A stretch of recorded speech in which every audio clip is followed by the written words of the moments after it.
Bienvenue dans l'émission Ondes Positives, une initiative éducative novatrice et inédite qui vise à renforcer les compétences analytiques et oratoires de la relève francophone en milieu minoritaire, tout en luttant contre l'insécurité linguistique. Chaque mardi à 9h et en rediffusion les samedis à 10h, plongez dans nos débats, ateliers, jeux ou émissions thématiques avec la participation de jeunes francophones du secondaire et du post-secondaire et la collaboration de professionnels du monde de l'éducation.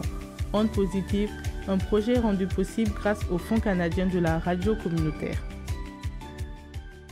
Bonjour à toutes, bonjour à tous et bienvenue dans ce nouvel épisode de l'émission Ondes Positives.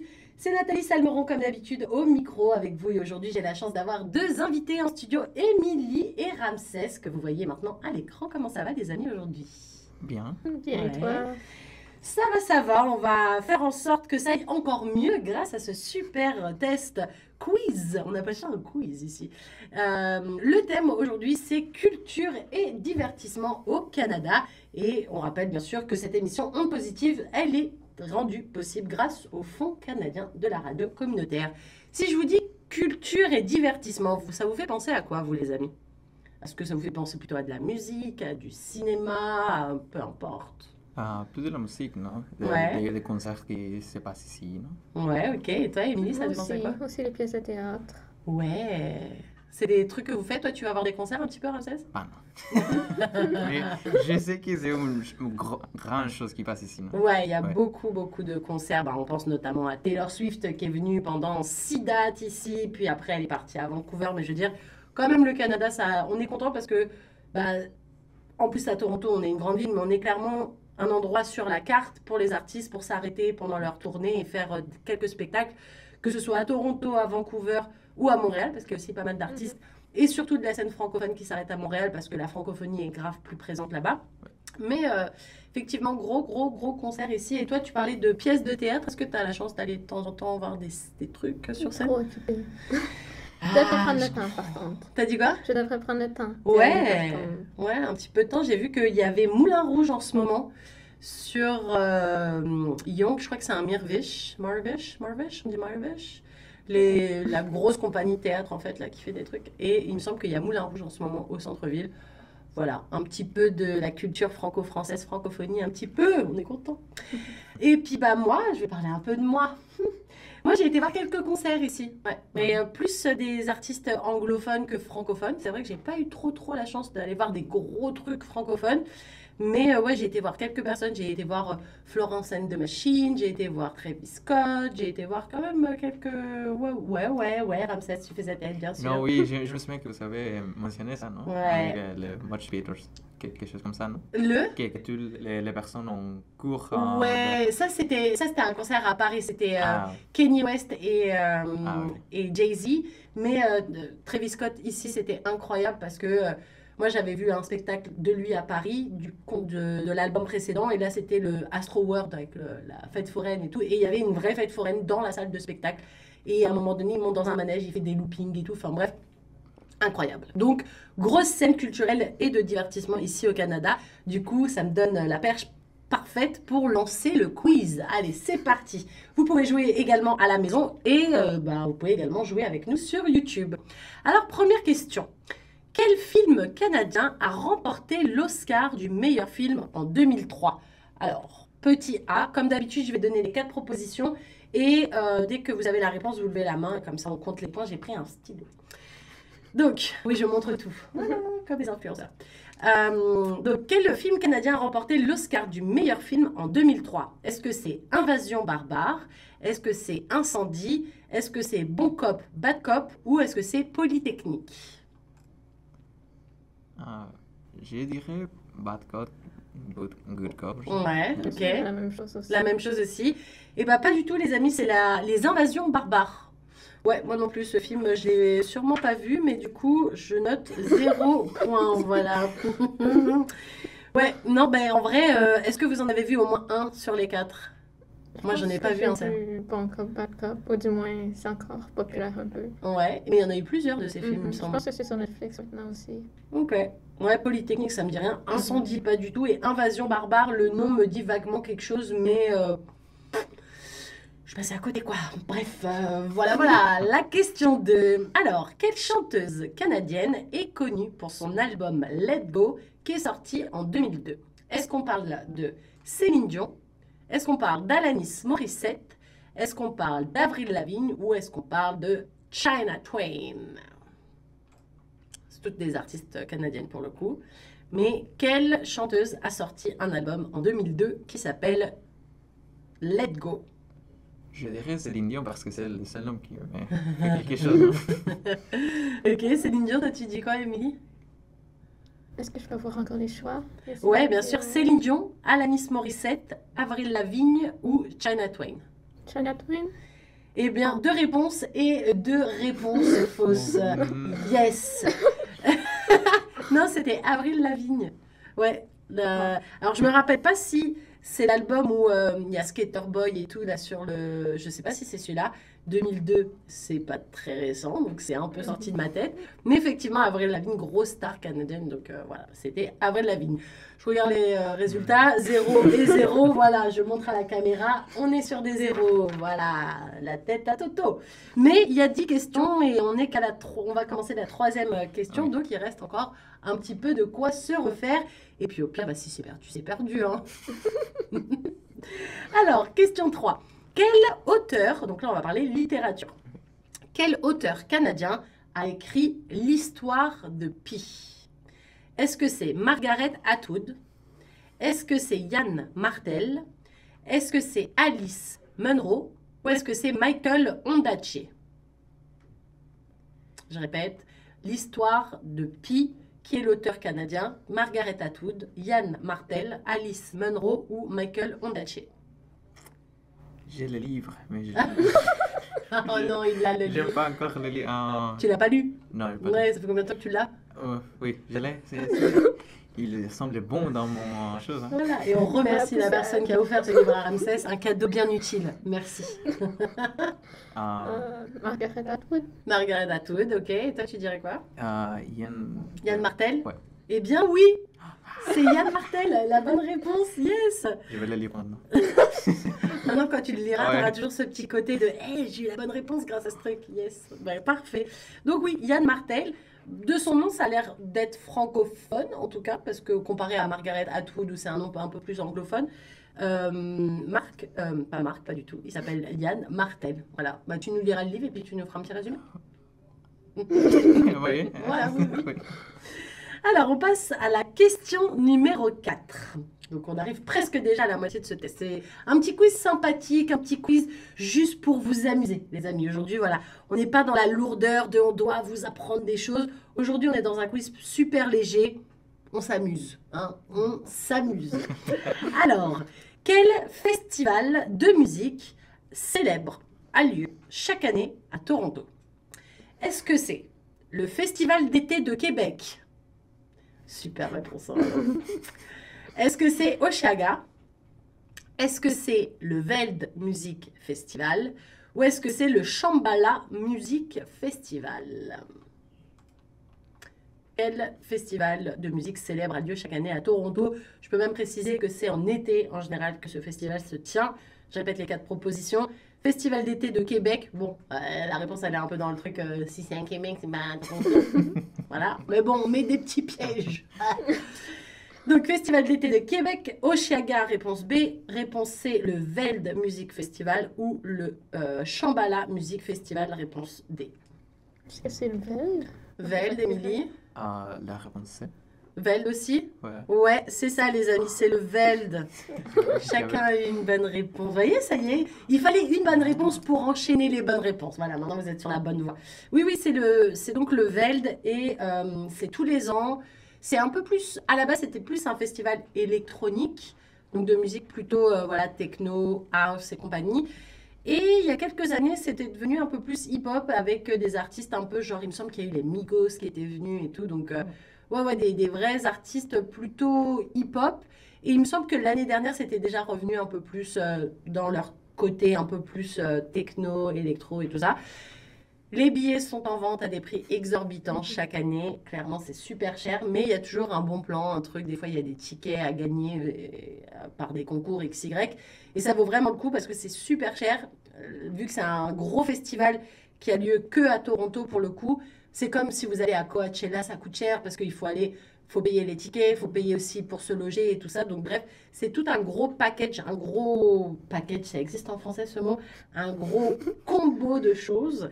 Mais voilà, ça coûte assez cher parce que du coup, il faut payer un petit peu pour les entrées, on a un bracelet, puis après, il faut payer pour le logement. Alors si vous habitez Toronto, forcément, ça coûte un peu moins cher parce que vous avez juste à rentrer chez vous et dormir chez vous le soir. Mais c'est vrai que si en plus il y a un hébergement, il y a un billet de train ou un billet d'avion pour venir, admettons si vous venez de Montréal, ça coûte un peu plus cher. Par contre, pour les autres, Festival d'été de Québec, facile, c'est à Québec. Oshéaga, c'est à Montréal. Ça, c'est plutôt cool. Je ne sais pas si vous avez déjà eu la chance d'y aller. Non, jamais.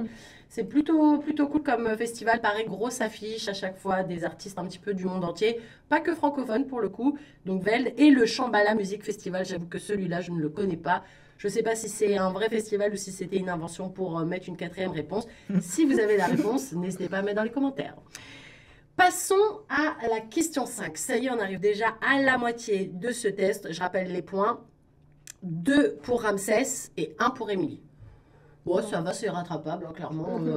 On est bien. Puis de toute façon, mis à part mon respect éternel, j'ai rien à vous offrir pour si vous gagnez. Donc, du coup, voilà. Mon respect, ma sympathie et quelques blagues. Voilà, je peux vous faire des blagues. Voilà, c'est ça que à gagner. Non, mais il y a des petits cadeaux. On peut trouver des trucs. Et puis, si vous, à la maison, vous nous regardez, n'hésitez pas à vouloir participer avec nous. Ça nous fait toujours plaisir. Et puis, n'oubliez pas de marquer des petits trucs dans les commentaires. On les lira. Donc, question numéro 5. Vous êtes peut-être un peu jeune pour ça, je ne sais pas.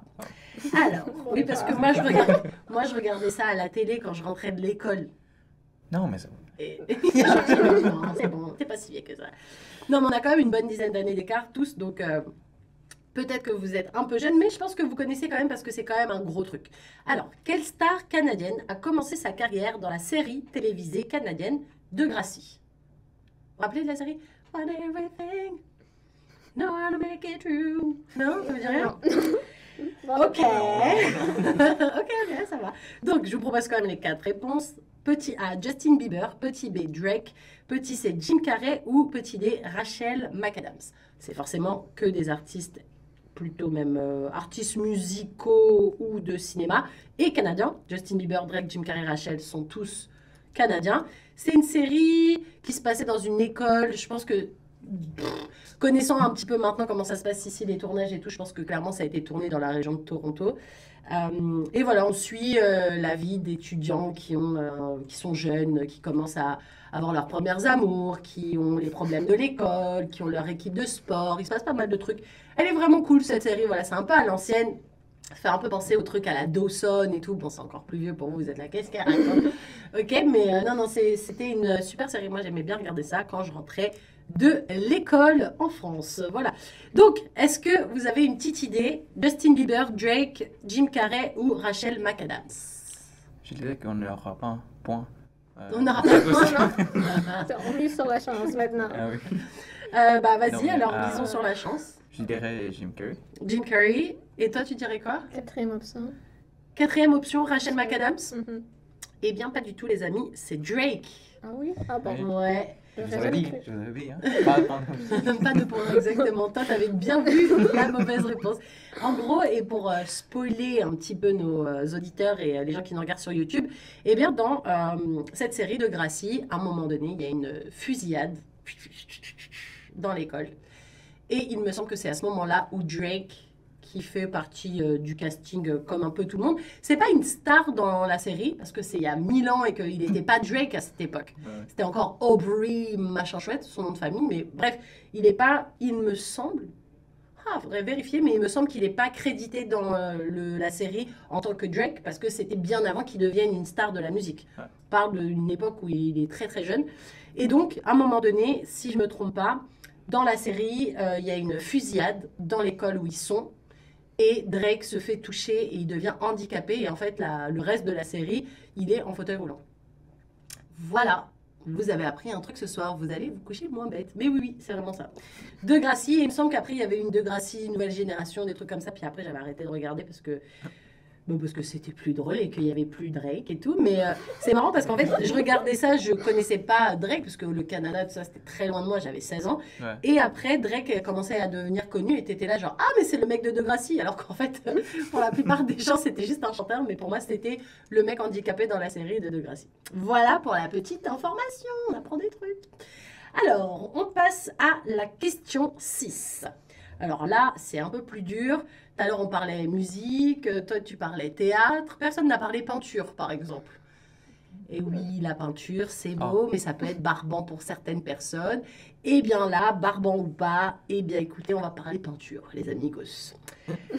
Donc, j'avoue que j'ai dû la chercher, cette réponse, parce que moi-même, je l'apprécie, j'apprécie l'art, j'apprécie les peintures, mais je ne suis pas une grande amatrice. C'est-à-dire que je vais au musée, je vais dire waouh, c'est beau. Et après, je passe à la prochaine. Waouh, génial. Je rentre chez moi, j'ai oublié en général. Donc voilà, j'ai cet attrait avec la peinture. Donc, quel célèbre peintre canadien est connu pour ses paysages de l'Ontario? Est-ce qu'on parle ici d'Emily Carr? Est-ce qu'on parle ici de Tom Thompson? Est-ce qu'on parle de Lorraine Harris? Ou est-ce qu'on parle de A. Jackson? Pourquoi? Ah, vous savez pas, hein? Non. Moi non plus, je la savais pas. Ça. Autant direct, je suis arrivée avec ma petite... Ouais, alors voilà pour la petite histoire. Là, j'ai pas d'histoire. Hein. Là, j'ai pas d'histoire du tout.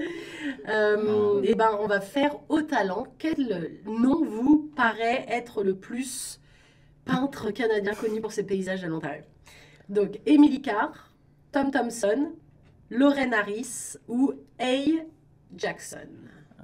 Tom Thompson parce que c'est son 2T.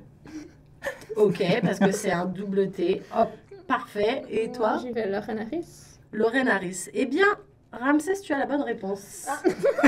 Comme quoi, des fois... Chanceux aujourd'hui. Ouais, chanceux, tu devrais acheter un petit billet de loto. D'ailleurs, ouais, tu devrais t'acheter un petit billet de loto. On est en fin d'année, il y a des bons lots. Sait-on jamais, hein? Et puis tu partageras avec les copains. Voilà, les copains, c'est nous. Alors, donc c'était Tom Thompson. Voilà, je ne vais pas raconter plein de trucs. Il faudrait que je sorte Wikipédia et tout ça. Et là, je ne peux pas. Donc, non. Mais si vous avez envie d'en apprendre plus sur Tom Thompson et son œuvre, je vous invite à aller faire vos recherches. Alors, question numéro 7. On arrive déjà un petit peu à la fin de ce quiz. Alors là, c'est plus simple. Parce qu'on va parler musique, et en général, la musique, c'est plus facile. Quel chanteur canadien a popularisé la chanson Blinding Lights en 2020? Ah oui, bah là, oui, je me suis dit, s'ils ne connaissent pas, franchement, je rends mon chapeau.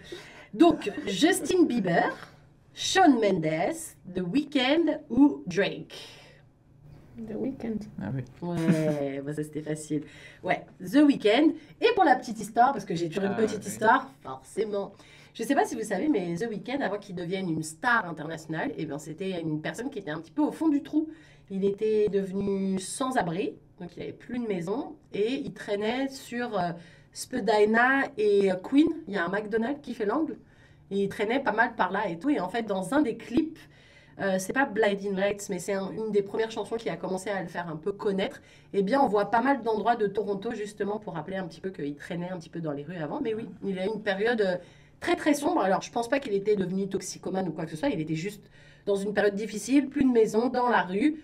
Mais il avait du talent et il y a quelqu'un qui l'a un petit peu aidé à sortir de cette situation et qui l'a amené dans un studio et compagnie et compagnie. Et c'est devenu la star internationale qu'on connaît tous. Mais à la base, voilà, c'était pas du tout gagné pour le gars. On fait le tour des réponses vite fait. Donc, 1, 2... Attends, ça c'était la réponse 3 qui avait Yann Martel, ça c'était Ramsès. Ok, donc 1, 2, 3, 4. 4 points pour Ramsès pour le moment. Et Émilie, 1, 2. L'écart se creuse, hein, attention. Alors, on passe à la question numéro 8. Quel artiste canadien a chanté Summer of 69? Donc, l'été 69 en français. Est-ce que c'est... Waouh, le nom n'est pas simple à dire. Hein. Bare Naked Ladies? Est-ce que c'est Nickelback? Est-ce que c'est Rush? Ou est-ce que c'est Bryan Adams? La chanson s'appelle Summer of 69, été 69 en français. Bare Naked Ladies, Nickelback, Rush ou Bryan Adams? Je connais la chanson, là. J'ai un blanc. Vas-y, chante. Non, non, non, non. J'essaie toujours de l'arnaquer un peu pour voir si elle dit « Oh ouais, non, non, non, non, non. » Non, non, non, non, non. Ok, donc je répète une dernière fois. Bare Naked Ladies, Nickelback, Rush ou Bryan Adams. J'ai fait Bryan Adams. Je dirais Rush. Et toi, tu dirais Rush. Yeah. Eh ben non, tu vois, comme quoi tu as dû bien chanter la chanson dans ta tête, Émilie, parce que c'était ça. C'était bien Bryan Adams. Pour moi, Bryan Adams, c'était un gars qui faisait des chansons un peu love, un peu dans des chansons d'amour un petit peu. C'est ça, la chanson, c'est un peu ça. Ok, parce que Summer 69, Summer 69, alors là on mélange tout. Émission bilingue, salut. Cette chanson me disait rien du tout, mais Bryan Adams, j'ai écouté, il fut un temps, mais dans ma tête, ouais, c'était plus des grosses chansons d'amour un peu en mode slow pour danser et tout. Ok. Ok, bah c'est cool, ça fait un petit point de plus. On est à 3 et lui, il a 4. Donc tout est rattrapable et il reste les 2 dernières questions. Alors, là, on va parler cinoche. On va parler cinéma. C'est une question super facile. Quel est le nom du festival de cinéma international qui se tient à Toronto chaque année? Est-ce que c'est le TIFF? Est-ce que c'est le VIF? Est-ce que c'est le FNC? Ou est-ce que c'est le FFM? Non, mais très facile. Et oui, là, très très facile. Ouais. Donc du coup... C'est le TIFF. Bah, mais je ne sais pas. Exactement, c'est le TIFF, donc le Toronto International Film Festival, qui se tient tous les ans dans le courant de la première dizaine de septembre. Nous, on y est tous les ans, forcément, on essaie de voir le maximum de films francophones, de films autochtones, de films qui représentent des minorités, que ce soit les minorités queer ou quoi. Bref, on essaie de mettre en avant tout ça et de vous concocter des petites interviews et des petites critiques. D'ailleurs, si vous voulez aller regarder ce qui s'est passé sur le TIFF, n'hésitez pas à vous rendre sur notre site grandtoronto.ca et surtout sur chocfm.ca pour retrouver un petit peu tout ce qu'on a pu faire. Et d'ailleurs, pour l'édition 2025 qui va s'en venir, ce sera le 50e anniversaire du TIFF. Donc ça va être une grosse édition. J'espère qu'on aura pas mal de stars un petit peu des 4 coins de la planète qui seront là et qui seront en interview sur les ondes de Choc FM 105.1. Ok, donc là ça fait 4 et 5 pour Ramsès. 4 points pour Émilie, 5 points pour Ramsès. Et on est déjà... Oh, déjà. Oh. Allez, faites voir comment vous êtes. Oh, déjà. Oh. Donc, c'est déjà la dernière question de ce quiz. Là, on va parler littérature. Forcément, on finit avec un peu plus de difficultés, les amis. Quel auteur ontarien a écrit la série de romans Anne of Green Gables? Donc, Anne of Green Gables, auteur ontarien, 4 propositions. Lucy Maud Montgomery, petit B Robertson Davis, petit C Stephen Leacock ou petit D Margaret Atwood, la fameuse Margaret de la question 14. C'est un piège. Elle est partout, Margaret. Elle était à toutes les soirées, celle-là. Donc, ouais, Anne of Green Gables, auteur ontarien, Lucy Maud Montgomery, Robertson Davis, Stephen Leacock ou Margaret Atwood. Je vais avec B. Toi, tu dirais la B, donc Robertson Davis. Ok. Et toi, tu dirais quoi, Ramsès? La même. Et toi, la même? Ouais. Eh bien, 2 mauvaises réponses. Super. Non, c'était Lucy Maud Montgomery. Ah. Voilà. Celui-là, tu l'avais pas chez toi. C'est pas comme Histoire de vie. Ça, je ne connais pas. Ok, donc du coup, Ramsès, 1, 2, 3, 4, 5, 6. Ah, mais à 6, ok. Et Émilie, 1, 2, 3, 4. Attends, un autre. Non, c'est 5. 5 pour Ramsès et 4 pour Émilie. C'est ça. Donc Ramsès, tu as gagné ce quiz. Bravo Ramsès.